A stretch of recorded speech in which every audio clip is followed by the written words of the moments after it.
If you're looking for a home mortgage, look no further than Premise Mortgage. The Premise process is simpler, faster, and more convenient than the competition because of their cutting-edge technology. Plus, Premise is an independent company, yet is backed by a bank. Therefore, they can offer all kinds of products for clients with various needs and deliver an awesome customer experience. Premise Mortgage is licensed in 43 states and counting. Contact Richie Love today at 704-607-1497. That's 704-607-1497.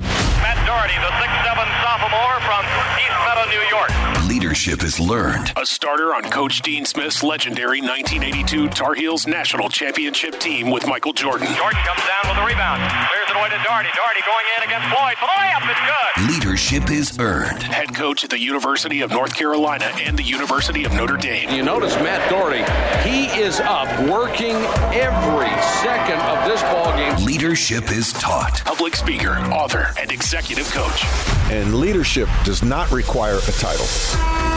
This is the Rebound Podcast with Coach Matt Doherty. Robbie Shaw is a former basketball player and graduate of the University of North Carolina, Chapel Hill, and has a master's degree in clinical mental health counseling from the University of Southern Maine. Robbie spent the last decade working with families and individuals who battle various levels of addiction. Throughout his life, he struggled with addiction and ultimately overcame the behaviors that caused so much suffering for himself, his friends, and his family. Shaw states, "I now live a life full of enjoyment and love, and also one where I give back to the world that shaped who I am today." This exchange with Robbie goes real deep, probably deeper than any other podcast guest I've gone with. Take a listen. Charlotte Observer, March 17, 2022. Shaw recounts his first experiences with alcohol as a sixth grader at Alexander Graham Middle School near South Park. This is Charlotte, North Carolina, obviously, who got sick, yet couldn't wait to do it again because being under the influence felt so good to him. He explained how he believes mental health issues were passed down to him from his father, a depression sufferer, and asserts that alcoholism was passed on to me. Whatever was creating the need for alcohol was passed on to me. The onset of severe anxiety and depression in college, coupled with alcohol addiction, caused him to ruin relationships, to develop habits involving other drugs, to fizzle in his role as a JV basketball player at UNC Chapel Hill, and to take 7.5 years to graduate. His troubles continue to worsen after college, building to a crescendo with him in his late 20s. At the tail end of 2006, a bender that saw him kicked out of a friend's house for being hammered, being arrested, his fourth DUI, and getting the shakes while waiting to get out of a drunk tank. He says he swallowed his last ever sips of booze while being driven by a stranger to a detox center in LA. That is from the article about Robbie Shaw in the Charlotte Observer, dated March 17th, 2022. Robbie, welcome to the show, how about man. that intro? I don't usually welcome people with that kind of intro. Hey. As you hear me recount that article, which was a little over a year ago, how does that make you feel? Well, that was a long time ago. I have recounted that experience and those series of events numerous times. So it doesn't punch me in the stomach like it used to. But it certainly still punches me. It was a real time for me. You call it bare bones, call it shell of a man, all those phrases that take you down to your core. That's where I was during that time. And that's, I can still feel it. I can definitely still feel it. It makes my stomach turn a little bit when I hear that. When did you decide you needed help? Was that it in 2006 in the detox center in LA? Or was it after that? Or was that just kind of teaser, like an appetizer? And you say, I'm good. I can take care of this. And you try to do it on your own again. Tell us about that little journey after 2006 in a detox center. Well, that was the end. That was the bottom. So getting some help and dipping my toe in and thinking I can continue to control it, that occurred for the decade prior to that. Mm-hmm. First time I went to treatment, I was 20 years old. I quit drinking at 29. So those 9 years were what you just said, was in and out. Maybe it's not so bad. Maybe I overreacted, got in some trouble, then got out of that trouble. So felt like I, got a pass, a little green light. So that was kind of the roller coaster during those 9 years from 20 to 29. I could go through many stories, but what it led to was, there was a couple things. Obviously, there were the external consequences. There was the getting in trouble and getting these DUIs is no joke. Eventually you're going to go to prison. And after that one I got in California, my lawyer said, you're going to prison.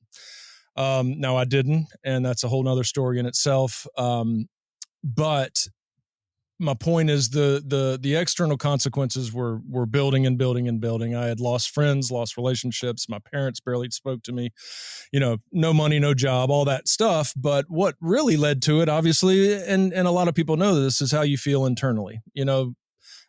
External consequences certainly influence how you feel internally, but how I felt, I'm not sure I'll ever feel that again in my life.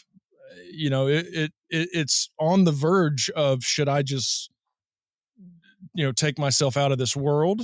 Right. When you're at that low point, there's literally zero value. There's no identity. The self-esteem is gone long ago. That you're just at a place where you don't even know how to function. Yeah. Tell me about the 20s. You said the first time you went to detox, you were 20? First time I went to treatment, I was 20. Treatment. And that was after a DUI. That was I like to jump in the car, it just was my thing. It was a place that I could escape. I could play music and I could just get away from everything. And that was where I went when I drank to a certain level. I jumped in my car. So you were 20 years old drinking. Were you a student at Chapel Hill at the time? Yes, but I was in and out of college, hence the 7.5 years and no doctorate. Yeah, I was in and out of school, failed out, kicked out, dropped out, coming back to Charlotte, working some, trying to clean up, couldn't quite get it together. Couple weeks would go by, 3 weeks, something like that, and I'd feel much better and just kind of go back to being 20, 21 years old. And I mean, I was an alcoholic. That word gets tossed around and it can have a lot of different meanings, but man, I fit it. I couldn't stop when I started, and when I started, it went to the full extent, and I got in trouble just about every time. Who was there trying to help you either? And they end up enabling you or trying to give you tough love, family members, friends, others? Yeah, that's a great question. There's not a long list of that. If reading that article, you saw I came from a family that had alcoholism in it. My father was an alcoholic, a very active one, fairly functional until he wasn't.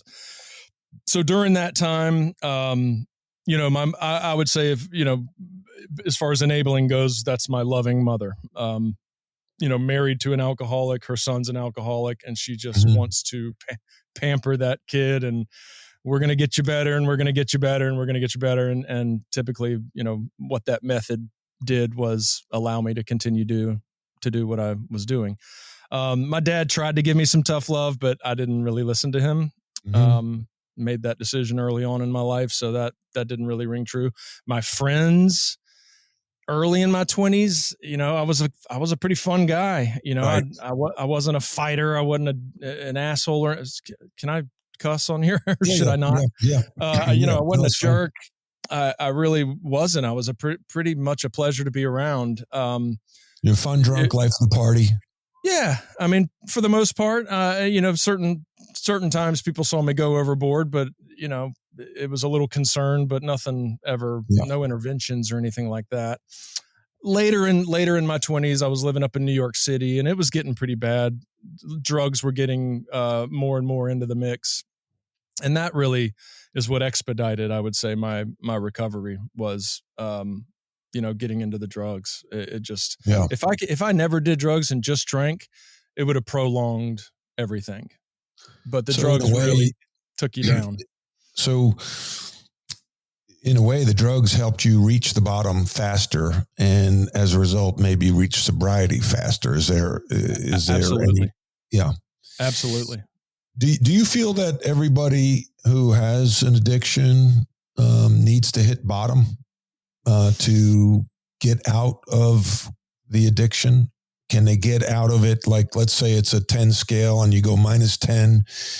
Do they need to hit -10, like hit the bottom? Or can they go to -5 and then get out of it to get back to maybe 0 or wherever? It's a sobriety level of sobriety. Now, there's a level of complexity in that question. Addiction, as you know, is a scale. Essentially, it's doing something that continues to create negative consequences. Now, what that looks like for person number one can look very different than person number two. So person number one's addiction could be very functional, no big issues. Maybe it's, I heard a guy say one time he didn't remember reading his child a bedtime story, and he couldn't take it. Right. And then I heard another guy say he crashed his car and killed his daughter. Now, those are two very different rock bottoms. Right. But yeah. So who's to say? So, bottom is where it gets gray. It's people's bottoms are very different. They look very, very different. To answer your question, yeah, something needs to happen. So a relative bottom, a relative exactly. bottom. Exactly. So that something guy had some self-awareness with his daughter, reading to his daughter. The other one, that was an obvious bottom. Right. But without that bottom, are they able to recover? I don't think if you show signs of true addiction, whether it's 1 on the scale or 10 on the scale, that you make a conscious decision and a willingness usually loses its power when you're battling addiction. Yeah. Because you shouldn't do it, yet you continue to do it. That's the definition. So something needs to happen, some sort of intervention, some sort of consequence, some sort of light has to occur. Yeah. Yeah. I don't know what you know about me. We have more in common than you probably realize. We both attended UNC. We both played basketball at UNC. We're both alcoholics, and my rock bottom was the Jersey Shore in 1988, maybe, and waking up on a porch of a house that I wasn't staying at. And back then we didn't have cell phones.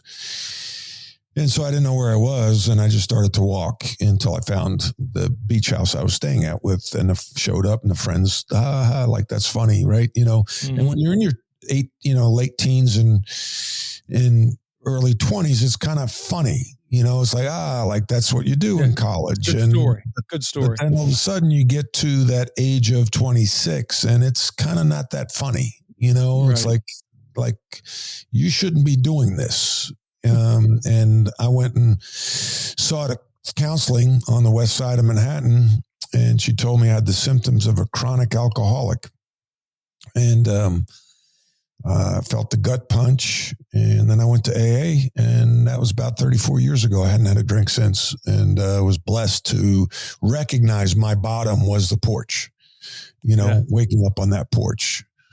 And the blessing that I could give that up. And I remember, the first night when I decided I'm not drinking anymore, that first social I went to where I was going to see my friends, and, some of the friends that didn't know, and I wasn't going to tell anybody, and so I just decided I'm not going to drink. So I went to a black tie at the Intrepid, west side of Manhattan, and I'm going to drink cranberry juice with a straw because that looks like a mixed drink. And about midnight, people start bouncing into the walls. Right. I'm stone sober. And I'm like, oh my gosh, these people look foolish. That's how I looked. Mm-hmm. And then I went home, I don't know, reasonable time, let's say 1:00, get up, go for a walk, go get breakfast. I mean, I'm up by 9:00, where most Saturdays in New York, I wasn't getting up until noon. Yeah. Feeling like crap. Yeah. So, you and I have a lot of similarities. So we do. Hey, I got a quick one. So when you came back to coach at Carolina, I was there. And what years were those? 2000 to 2003. Okay. So I was in my later years, and I was about to finish school there, but you came out to a little place, a little private guy's house, and you were there. Yeah, I was there. That was with Alan Lynch, Cobb. Alan Cobb. That's right. Yeah, I was there, and you had orange juice and a cigar, and I remember. And I remember thinking, that's disgusting. That's weird. That's right. And we were all drinking beer, and I had already been to treatment. And so when I saw you drinking orange juice, I knew then that you had stopped. I didn't know any details, but I was privy to it. How about that? I was thinking about that place the other day. What was that place called? The Lodge. The Lodge? Yeah. And was that associated with a fraternity house? It was considered a secret fraternity. Okay. So, but were you in a fraternity in addition to being part of the Lodge? I was. Okay. Gotcha. Yeah, that was pretty cool because I knew Alan Cobb's brother Cobb, who was a Carolina graduate and a judge in Wilmington.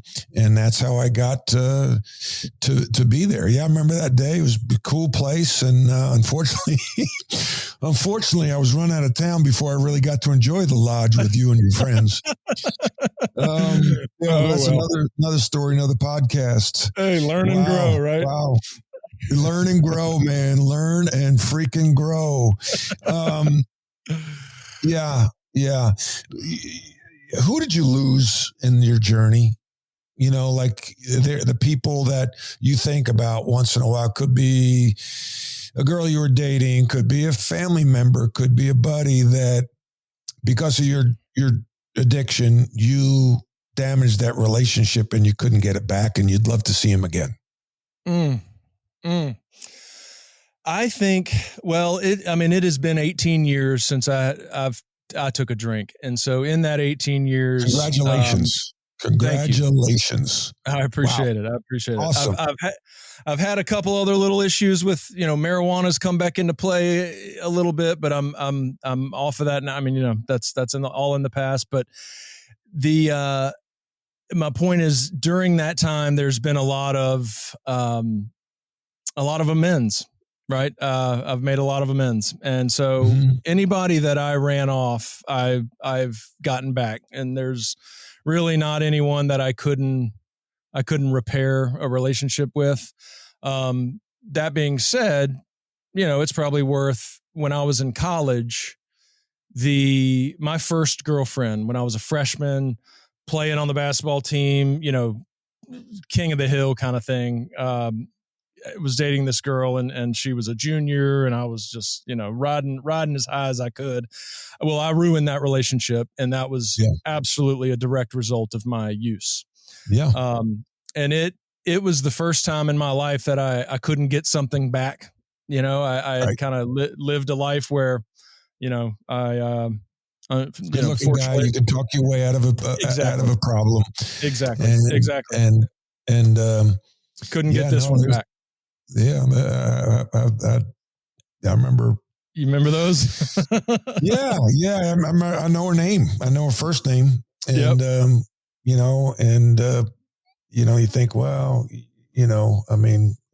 I end up getting sick, and I think she's like, "Oh, I didn't think you were like that," and I saw it on campus, yeah, but never, yeah. And then, yeah. So you go down that memory lane.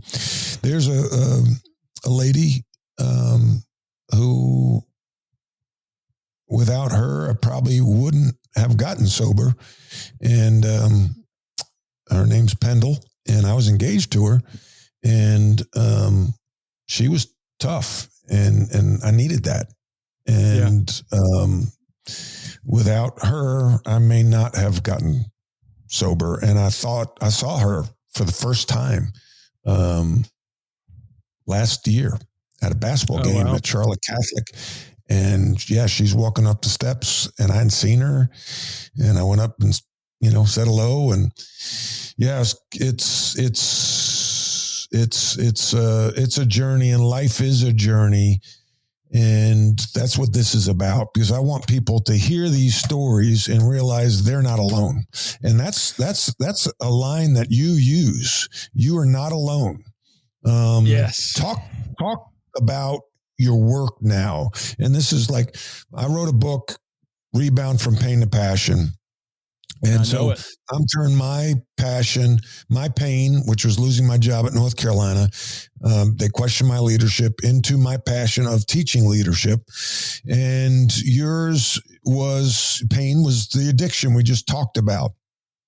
So now, you went on a journey to learn and study addiction, and now try to help other people. You have a cool podcast, the Champagne Problems podcast.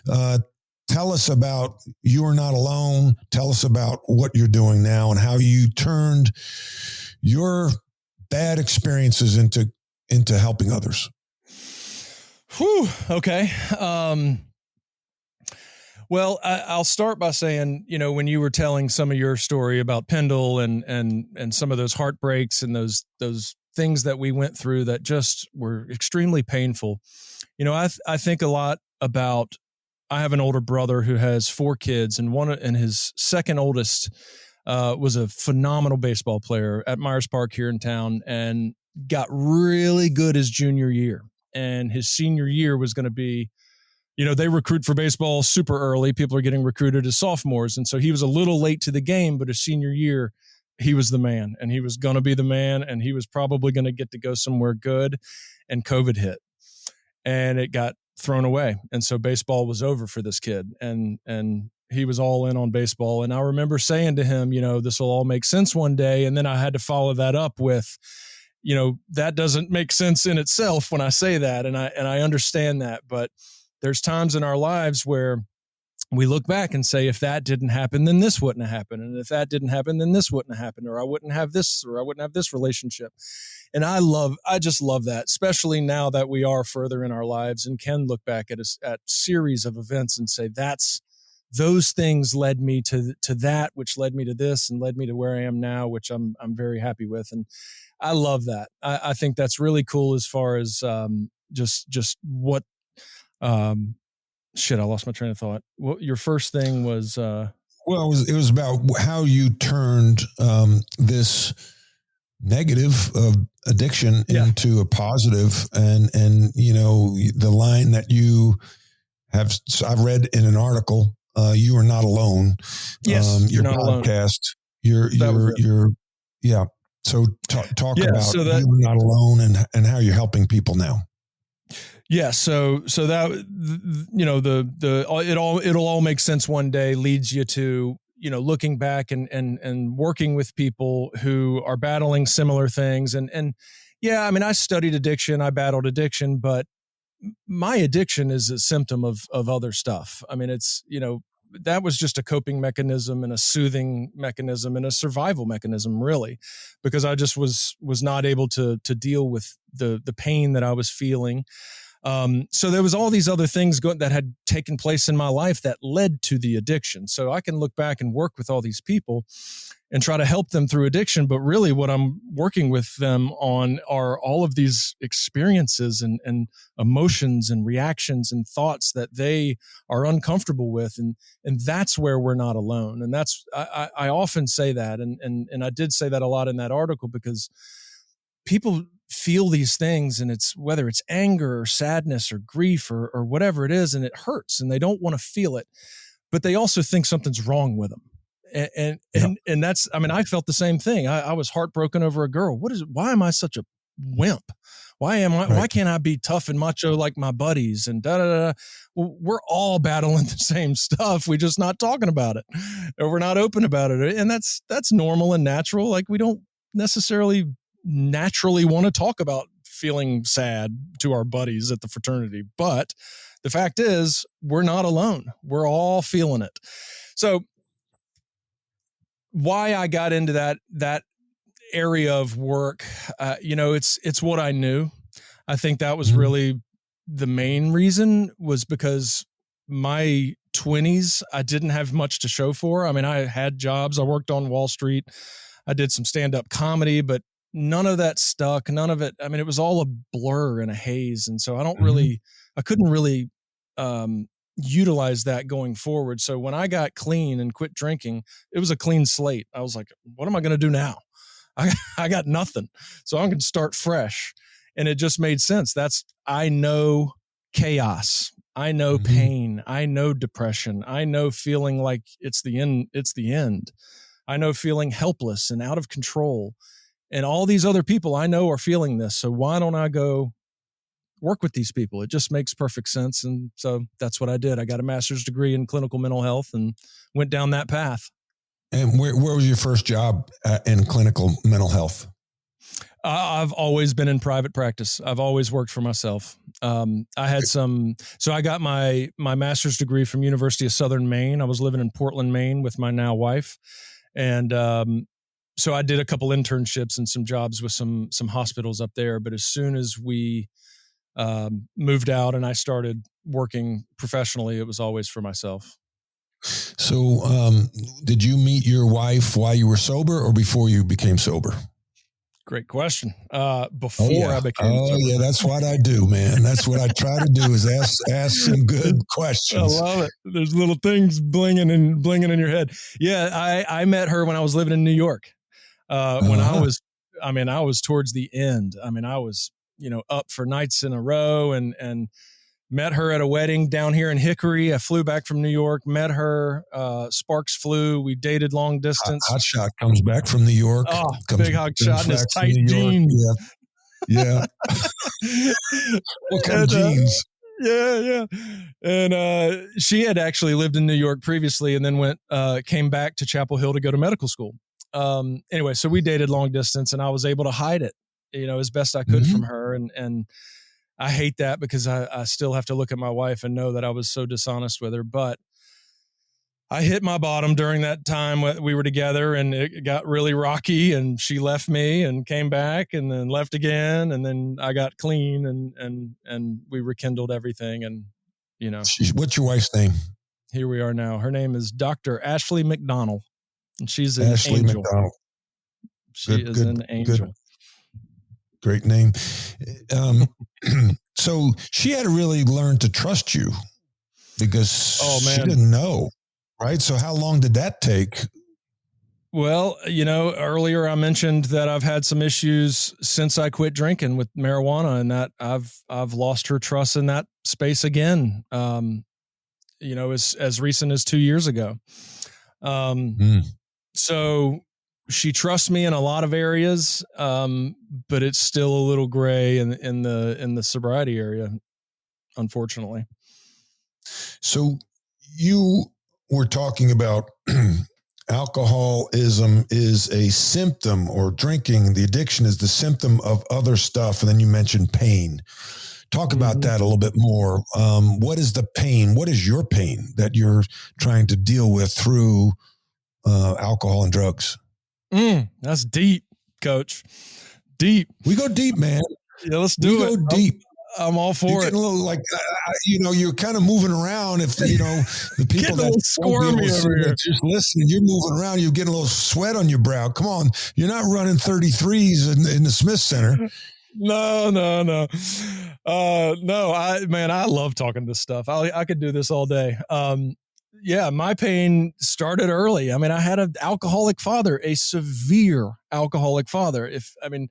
People who know me know this story. And of course, my mom's going to listen to this because she loves you and she loves me. And she's going to hate that I tell another story about her husband, but I'm going to do it. He was a beast. He was a beast. He was successful, and he had his own demons, man. Deep demons. And he drank to the point of intensive care life support 12 times. Literally was on his deathbed 12 times. Towards the end, he left his family, lived with someone else, died of alcoholism, just an ugly death. Ugly death, never got clean. Really, really sad second part or last part of his life, which was about 15 years. Now, you asked where my pain comes from. That's not really it. Those later years, it was the early years. He didn't really know how to be a father. And that deep-rooted inner voice that I still battle is where my pain really starts. It is, you're not good enough. You're never good enough. You have no value. What you say means nothing. You're an idiot. That's my inner voice. And it leads to lots of depression, lots of anxiety, and lots of therapeutic work. Did you try to cover that up with not only the drinking, but you said you were doing stand-up, and I think of Robin Williams, who committed suicide. People, is that common in comedy? Like people trying to get approval and get laughs and I think stand-up and just being an entertaining, funny guy are hand in hand. Mm-hmm. People just take it to the next level. Obviously not all comedians are riddled with pain and that kind of stuff, but plenty were. But there's a lot of people covering up their pain with humor. I think that is one of the most common ways to do it. Make light of everything. So I remember when I met with this counselor on the West Side, and she had me do this survey, short survey. And I think one of the keys was, have you blacked out? Like, yes, I've blacked out. 2, the first time you drank, did you get drunk? And I got drunk in 8th grade. And so you talk about being in 6th grade.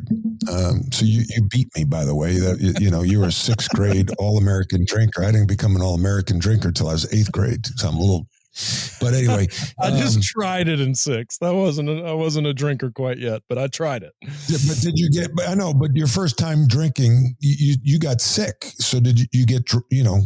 It felt good to you, right? It did. It did. So, but some people, like, I look back at my childhood, it was pretty darn good. The trauma I had, I got cut by the NBA, and then I really started drinking in New York. You deal with disappointment, and you're working in New York, and the bars don't close, and you have access to alcohol, and you're not driving because you get cabs and subways. And, but I do think, and, from what I've researched, and you correct me if I'm wrong, but it's also is hereditary, right? And you touch on that a little bit, but I want to make sure that's clear to the audience that it is sometimes passed down through the gene pool and doesn't necessarily have to maybe have that pain. You just have that gene. You I don't know. Am I butchering that or what? No, you're spot on. Often we want to simplify things and we want to have an answer and an explanation. And so often people are, oh, it's hereditary. Oh, it's trauma induced. Oh, it's this, it's that. Well, addiction is as individual as the individual. I mean, we all have our different reasons. But to your point, yes, a lot of it is hereditary, not necessarily the addiction piece. The higher probability of battling addiction later is a result of how your body processes alcohol. So it's also it's in your gut, it's in your brain. For instance, my wife, if she has 2, maybe 3 glasses of wine, she feels out of control and her body starts to reject it. She'll start to sweat. She'll start to feel uncomfortable and sick. I could drink 2/5 of liquor and I wouldn't have that feeling. I would feel more in control and I would feel better and better and better as I drank. That is hereditary. Okay. 100%. Okay. We might be related. Right. So now you stop drinking, and I've heard this, and I feel it. You still can have an addictive personality, but like now, my addiction's like chocolate chip cookies, cigars, Nicots.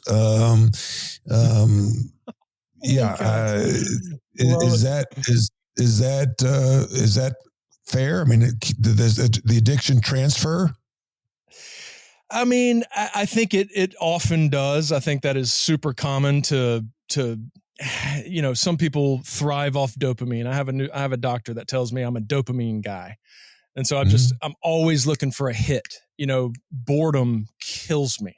I can't stand it. And so, a package of Nicots will give me that hit or, whatever else. And for me, it's food. Fortunately, I'm tall and I have a good metabolism, or else I'd be 600 pounds, but I eat like an absolute horse.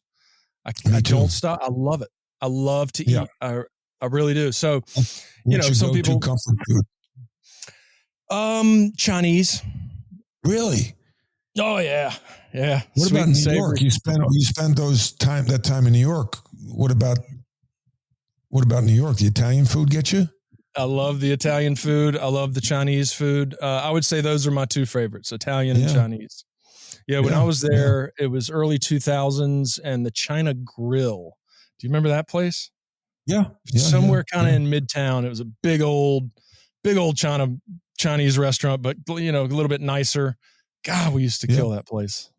Yeah. So fun. Yeah. No, I love the chicken parm. I wear it out, like go back to New York and eat at Carmine's family style. Oh yeah. Yeah. I cook a lot. Yeah. I'm a big chef. I do. Oh, it's one of my favorite things to do. It's very meditative. I can really hone in on it. And people often say, well, what do you cook? And I cook what I like to eat, which is Asian food and Italian food. Yeah. Yeah. Did you ever go to AA? I did. I did a lot actually. And I have pretty recently. It's always come and gone in my life. I was introduced to AA 26 years ago for the first time. And so I could safely say that I've been kind of in and out of AA for about 26 years.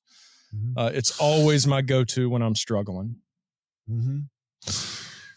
Can you, do you have alcohol in the house? I do. Yeah. My wife has wine.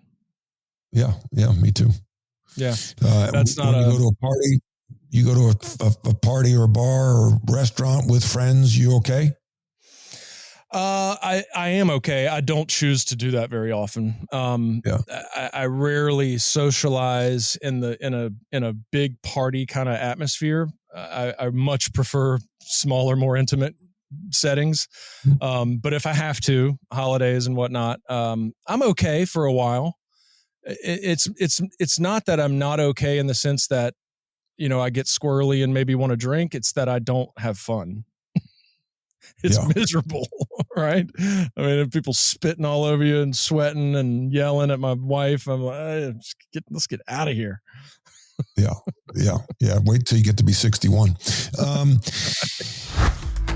There are two kinds of entrepreneurs, those who run their businesses and those whose businesses run them. If you've lost control of your business, consider running on EOS, the Entrepreneurial Operating System. EOS is used by more than 190,000 companies worldwide to help simplify, clarify, and achieve their vision. My friend and colleague, Brandon Blell, is a professional EOS implementer. She can help. Schedule a meeting with her at eosworldwide.com/Brandon-Blell. That's BLELL, or connect with her on LinkedIn. If you are looking for a commercial roofer, you got to call Catamount Roofing first. They are experts in the commercial roofing space, serving North and South Carolina. The team at Catamount specialize in commercial, industrial, medical, and institutional roofing. They will care for your roofing investment every step of the way, from design and installation to maintenance throughout its life to ensure maximized watertight service. Solutions through perseverance. Catamount Roofing. They work to make your roof last longer. Get in touch today at catamountroofing.us. That's catamountroofing.us. So, how do you deal with anxiety now? And talk us about cold water plunges. That sounds freaking awful. Exactly. It sounds awful. Yeah. And I think I know where you're going with that, with kind of the intentional suffering piece. For me personally, I have and part of this comes from that stuff I mentioned earlier, just an inner voice that's not very kind. And that typically leads to anxious feelings, often panic attacks. I've suffered from panic disorder for years. And so when I do things that I don't want to do, whether it is clean the yard, go for a run, wake up early and stretch, whatever it is that I would rather be lazy. If I do those things, I get a massive rush of accomplishment, and that low self-esteem, that mean inner voice really switches.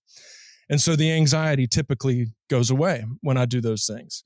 Now, I don't always do them, but the cold plunge, the ice bath is the ultimate intentional suffering, doing something that I really, really, really, really don't want to go do because it sucks. But it is the most, it is the most rewarding thing. 3 minutes in that ice bath. And my anxiety is gone for a week. I am riding high for a week after doing that. It's insane. Well, just think if you stayed near 6 minutes, it'd be 2 weeks. Sure. Right. It's really about the mental battle that you overcome in doing it. It's all, I equate it to like running a marathon in 6 minutes. It's you're getting this endorphin rush and you're doing something that is just so miserable, and then you overcome it. It's an incredible tool. I know you've heard about it. It's trending right now. Yeah, I'm sure. Yeah. Let it trend away. Trend on. A couple things you talked to about the mental battle. I interviewed John Gordon the other day, the author, and we'll have him on the podcast coming up. And he talked about a gentleman who says, we sometimes listen to ourselves. We need to talk to ourselves. And the mental battle, instead of listening to what our mind is saying, our body is saying, we need to talk to us like, you can do this. You're good enough. So words of affirmation versus you suck. You can't do this. You're not tough enough. And you talked about your low self-esteem. And I say it's really hit me this spring. Every every Final Four, March Madness is a trigger for me because I could still be the head coach at North Carolina. And I see these coaches making $3 to $5 million a year and being on national TV. And so March triggers anxiety, negative emotions, depression for me. And so, how do I get through that? I'm tired of dealing with that every March. I mean, I'm going to watch it. You can't avoid it. It's going to, even if I don't watch it. I mean, I hardly watched any games this past NCAA tournament, but it still hit me. And then it takes me about a month to spin out of it. And couple things. One, this book I listened to called Soundtracks. And it's like, what do we say to ourselves? Because the person we spend the most time with is ourselves. And the things we say to ourselves, we wouldn't say to our worst enemy. Like, right. You're an idiot. Or I can't believe you did that. Or that was the dumbest decision ever. Or what were you thinking? Or she won't want to date me. Or your kids don't like you. Or, like, oh, wow.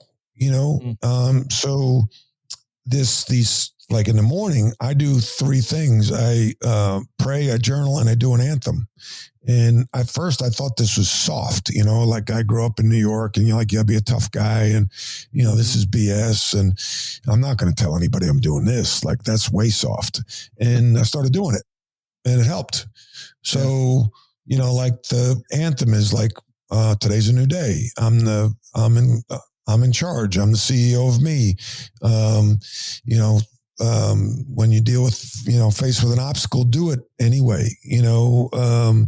I have a gift worth giving. So I say that to myself every morning. And then I journal. And I tried the journal with the blank sheets, but this one's kind of a cheat version. The 5-minute journal kind of gives you questions. Like, what would make today a great day? What are the 3 things you'd want to accomplish today? What gifts do you have? What are you grateful for? And those things really help me. I still take a dip, and I'll take a dip at weird times emotionally. Like, I'm on the golf course the other day, beautiful day, enjoying it, but all of a sudden I'm by myself and I'm like getting to a funk. And I'm like, I got to shake this. Like, why am I in a funk? It's a beautiful day. I worry about the future too much. And just trying to find ways to self-correct. And I think the positive self-talk is key. Do you journal? And then I pray. I think my relationship with God, like, God, okay, you put me in this situation for a reason. Like, what do you want me to do with this? And, I think having a relationship with God has been very helpful. Tell me about your faith. Tell me about, do you journal? And how do you spin out of a little bit of a funk? Yeah. I mean, I think I'm still kind of learning that. There are things that work sometimes and don't work others, as you know, it often, if I'm in a funk, if a funk comes over me, I can typically figure out where it came from. And that's usually the key for me. But at the same time, and there's a few questions in there and I'll get to them, but yeah, I know. I think do. You can handle them. You're a Carolina guy. You can handle multiple questions. Multiple. I got major organization going on in this brain. The self-talk, I definitely do that. But at the same time, and you may be familiar with cognitive behavioral therapy, it's change your thoughts, change your behaviors, change your behaviors, change your thoughts. For me, my behaviors very much influence my thoughts and vice versa. But ultimately, if like I said, ice bath, go for a run, stretch, do these things physically that I know will make me feel better, I automatically feel better. And so when I get into a funk, yes, I do talk to myself and I try to figure out what's going on. And sometimes I'll beat myself up in that, like, quit being a puss, whatever it is, and try to talk my way out of it. But ultimately it's some sort of action that I've got to take that will boost me out of that funk.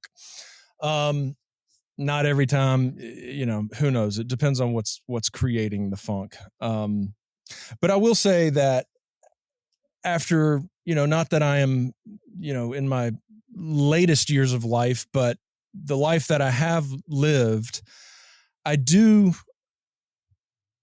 react like I used to a lot of things. There's a lot of tough stuff in this world, as you know, and I feel like there's some bad news every day we're getting, and a lot of it is doom and gloom, and a lot of it is, societal or cultural, and a lot of it is personal within my own families, and that's where, we are not alone, and we're all dealing with stuff like that. I'm going all over the place here, but I do want to say one thing, that I had a guest on my podcast named Dr. Lisa D'Amour, and she is highly known for her parenting research and her methods in parenting, specifically young teenage girls, but she does cross the board with young teenagers ultimately. And she often talks about mental health. And what she says is, if you're, say your 13-year-old daughter loses her dog, and if she is upstairs crying in her pillow, if she's having mood swings, if she's not eating, if she's having some anger, that is a natural way to react to what happened to her. Mm-hmm. Even though it's painful, even though you don't like watching it, even though you want to fix her and help her, that is actually a healthy response to what happened. Now, if she's using drugs, drinking, hurting herself or whatever, that obviously is not. So when you say you're on the golf course and things go down, or there's a trigger during Final Four, or for me, it's something else, those are healthy responses. That is actually being mentally healthy. It's not enjoyable, and you've had to learn how to overcome it, but it's actually a healthy response to a trigger in your life. That helps me a lot. Faith, I grew up in the Christian space. I grew up here in Charlotte. Over time, I have backed out of organized religion just because it didn't resonate with me. And what does resonate with me is more of a universal kind of spirituality take on things. It's still very vague, and I can't explain it, which does lend itself to some level of faith. It's just not in an organized kind of secular space. Yeah, no, that's fair. That's fine. That's yeah. Do you say the serenity prayer still? Oh yeah. I pray. Yeah. I pray. You pray? Yeah, a lot. A lot. Yeah, I meditate. How about that? I meditate a lot too. You were talking, Robbie, about praying. You said you pray. I do pray. I mean, I talk to something, and I share. Higher power. Exactly. Yeah. Exactly. Do you journal? I don't journal much. I'm a big thinker, and I think we all are to a degree. And I love the idea of journaling, and I have journaled in the past. I just don't do it much now. That would be one of those things that if I did, I would feel accomplished and feel good about myself, but I don't do it. Yeah. You do ice baths. I'll do journaling. Yeah. I'll take the 5-minute journal versus the 3-minute ice bath. Versus the frozen body. Wow. How do people connect with you? With through social media, through email, through your website? Yeah, I mean, I think most people find me on social media. I mean, if anybody's looking for me, it's a simple Google, and there's the podcast, there's my private practice, there's my social media accounts. I mean, do you want me to list those or just give your website? Call out your website. Yep. Well, there's a few, but I would say the best one to reach me at is now I have a studio now, a podcast studio called Everybody Studios. And that is where I'm receiving most of my communication. That is spelled a little funny. There's no vowels. It's EVRYBDY studios.com. So if anybody wants to reach out to me and for any reason, whether it's a podcast related or it's addiction related or it's crisis related, that's where to do it. Tell us about the philosophy of your podcast, because I think it's an interesting take, a little bit of a nuanced approach. Yeah. It started as I wanted to write a book, and I felt like my life experiences personally, professionally, and as a son of an alcoholic, and I've got all these family members, and it's just riddled my life. Alcohol alone has really, really jarred my life in many ways since day one. And I've always wanted to write about that. And I've always wanted to educate people on more so the reality of it. And I understand that not everybody battles it, and plenty of people can drink, in a controlled manner. And I'm not a prohibitionist, but I do want people to be more aware of the facts and the reality and the risks associated with it. And so I was going to write a book, and then somebody was like, dude, nobody knows you. Nobody's going to buy your book. You need to gain a following first. And somebody said, well, why don't you do a podcast? And so that's kind of the inception of it. And then as we thought about how to gain followers and how to be unique and original, we thought, well, let's not talk about alcohol. And also to reach as many people as possible, we thought, let's not talk about alcohol in the addiction space, because that's going to limit us. That's going to kind of pigeonhole us with only people that battle it. I would like to reach everybody. So let's talk about it through a wellness lens. Let's talk about alcohol as it relates to your sleep, to your relationships, to your work performance, to your parenting, to your marriage, all the above. How is it affecting me? If maybe it isn't, but let's look at it. And that's how we started the podcast, talking about it through that lens. And man, it took off. It took off. People, and we also go into the addiction space too. We just cover it all. Yeah. Who was one of your guests of note that sticks out?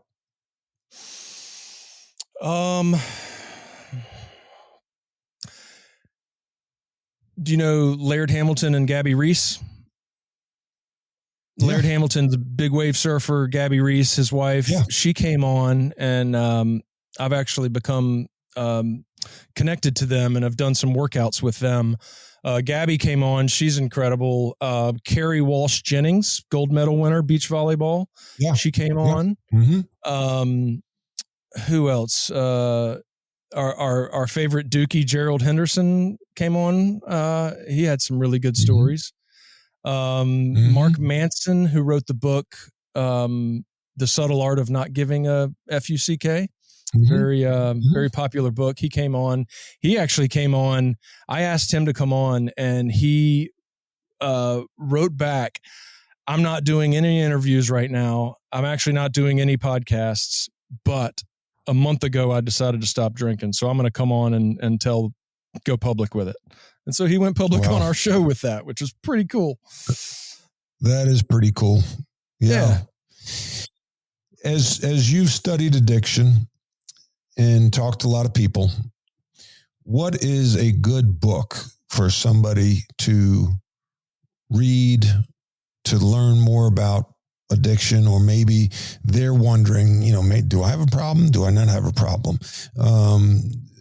Any book or books you would recommend to listeners to listen to or read? Yes. The first one that comes to mind is called This Naked Mind, and it's by an author named Annie Grace. She is well known in the, alcohol kind of gray area drinking, whatever you want to call it, alcoholic space. Her book is I'm not the only one that would throw that out as number one. It's incredible. And she came on our show as well. This Naked Mind. Naked. Gotcha. From the South. So you're from the South. You are from the South. Yeah. The dead giveaway. You'd be on the west side of Manhattan hanging out thinking you're cool at the grill. And you said naked, and they go, huh? Where are you from, man? Naked. Yeah. That's good stuff, man. Hey, I could go on and on. This has been really a pleasure to get to know you, and I think just sharing talking about it. I remember going to my 40th high school reunion, and I'm open about it now. And I had like 3-4 classmates come up and say, yeah, I stopped drinking too. Yeah, I stopped drinking. I had a problem. And, it's very prevalent. And when growing up in high school and college, it was kind of like accepted. And it was a thing. And you drank till you got drunk, and next morning you woke up and you told stories on each other and you laughed and you did it again. Yep. Until you realized and it was 26. Fun. It was fun. It was fun. Yeah, it was fun. It was kind of a hobby kind of thing to do. But it ruins lives, ruins relationships. And by sharing your story with us, you know that you're not alone. Robbie Shaw, thank you very much. Yes, sir. Thank you, Coach. I appreciate you having me on. I'm honored, and I hope you will be a guest on my show. Yeah, let's do it. Let's do it. Leadership is a learned behavior. You're a leader, whether you're a parent, a coach, a business owner, or a friend. We all lead in some way, shape, or form. Thanks for listening. I welcome any and all feedback. You can reach me at dohertycoaching.com. This is Brian Anders, native Charlottean, recovering engineer, and seasoned entrepreneur. I am proud to support Matt Doherty and his podcast because even though he's not famous for his vertical leap, he truly knows how to rebound. We all know it takes community to get back on your feet and pursue that next opportunity. I invite you to connect with me on LinkedIn at Brian K. Anders. That's Brian with an I, K. Anders, Anders, and I will see you online. At Action Plus Ideas, your brand is our purpose. Elevating brands through premium merchandise and apparel is our expertise. With a legacy spanning over 30 years in Charlotte, we take pride in serving our community and beyond. With exceptional service, top-tier products, and always on-time delivery, we create lasting client relationships. As a prominent promotional products distributor, we offer competitive pricing, superior decoration, and inventive marketing solutions to make your brand stand out from the crowd. Contact Action Plus Ideas for more information at actionplusideas.com.